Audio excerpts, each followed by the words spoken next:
Since hitting an all-time high in late 2021, the entire cryptocurrency market has quietly bled out. In a relatively short window, the collective market capitalization of all major tokens collapsed from $4.4 trillion to just under $2.2 trillion. We have seen dramatic declines in these assets before, but those historical crashes were always loud. They were punctuated by sudden, explosive events that gave panicked investors a clear target to blame for the sell-off. In the past, you could point directly to a specific catalyst. It was the implosion of the dominant Mt. Gox exchange in 2011, or aggressive international crackdowns, or highly publicized criminal fraud by the most prominent executives in the space. Today, there is no single identifiable event kicking off the correction. No massive hack, no rogue billionaire. The enthusiasm is simply evaporating.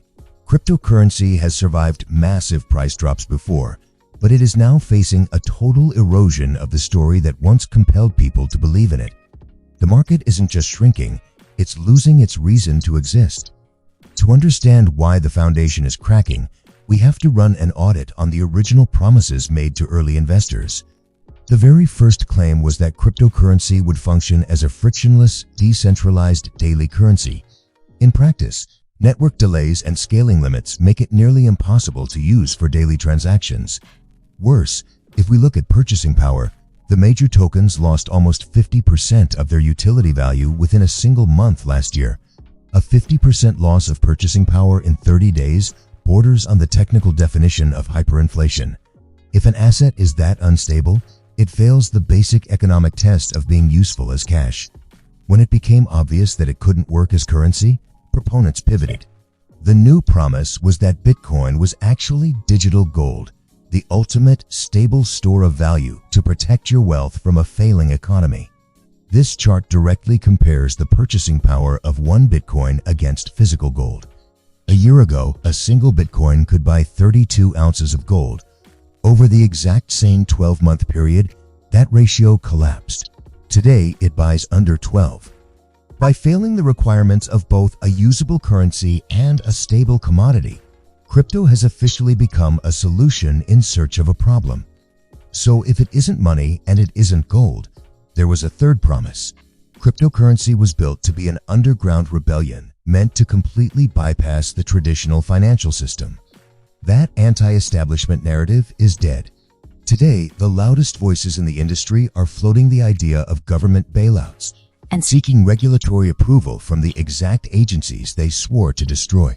The true cypherpunk believers have largely been replaced by traditional institutions like BlackRock. They have repackaged Bitcoin into formal exchange-traded funds, or ETFs. An ETF is a highly centralized financial product that allows investors to gain exposure to an asset through traditional stock market exchanges. This flowchart illustrates exactly how these financial products attract new investors. The funds generate dividends by selling a derivative called a covered call. A covered call is an option strategy where the fund sells a speculator the right to buy their Bitcoin at a set price in the future, collecting a premium fee today. That fee is then passed down to the retail investor. The entities buying these contracts are often massive market makers. Market makers are firms that actively buy and sell assets to ensure there is enough liquidity for trades to happen. To maintain their hedge on these complex positions, they routinely sell the underlying asset, which adds downward pressure on the market price of Bitcoin.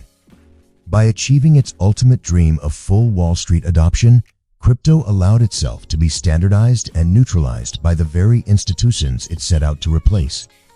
Here is the unspoken truth of the entire ecosystem. Very few people bought in because they cared about decentralized architecture.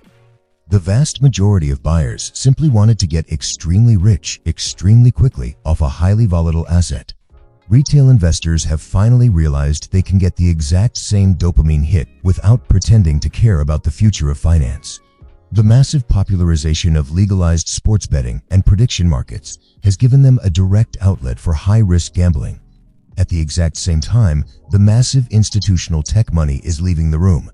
Silicon Valley has largely abandoned the crypto narrative, pivoting their capital into the new hype cycle of artificial intelligence. This capital flight has a physical footprint.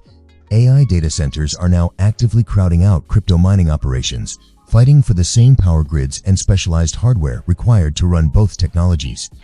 Cryptocurrency is a zero-sum environment. Without a constant, massive influx of new gamblers or fresh tech capital to inflate the bubble, the ecosystem slowly suffocates. You might be thinking that if crypto is just a voluntary, zero-sum casino for speculators, their losses shouldn't matter to anyone else. Why should the rest of the world care if the market dries up? Because even if you never directly invested a single dollar, you are subsidizing this industry. The financial fallout might be contained, but the externalized costs are passed directly to the public through higher energy bills and environmental pollution. The scale of this waste is staggering. The Bitcoin network alone demands roughly 150 terawatt-hours of electricity globally every single year. That matches the power demand required to train and run the entire artificial intelligence industry. Then there is the very physical cost of the hardware itself. To remain competitive, mining operations constantly burn through ASIC chips. ASICs are highly specialized computer chips designed to do exactly one specific task, like mining Bitcoin, rendering them entirely useless for anything else once they become obsolete. Because these chips cannot be repurposed, the Bitcoin network generates 30,000 tons of toxic e-waste every single year. The original promises were hollow. Society is now paying a massive environmental price to maintain a speculative asset that serves the interests of Wall Street while remaining a primary tool for fringe fraud and money laundering.